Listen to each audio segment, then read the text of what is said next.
Za sve vas koji pratite portal Nightlife Belgrade, velika najava otvaranja letnje sezone Beat the Fart Cafea. Beat the Fart Cafe Summer Stage ove godine već od maja i najluđi program verovatno svih vremena u ovom klubu.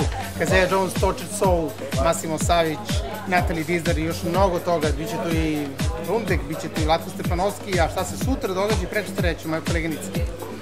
Dakle, sutra nas očekuje veliko otvaranje letnje scene Summer Stage Beat the Fart Cafea, svira Bang Macao, svi ste dobrodošli od 23 časa da zajedno dočekamo leto i otvorimo, kao što je Miša već rekao, ovu najbolju ikada sezonu.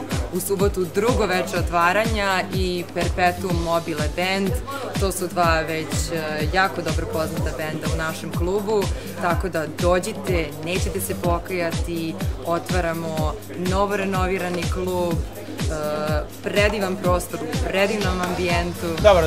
Biće jako puno gostiju, nećemo vam sve otkriti, vidimo se sutra ili subotu. Ćao!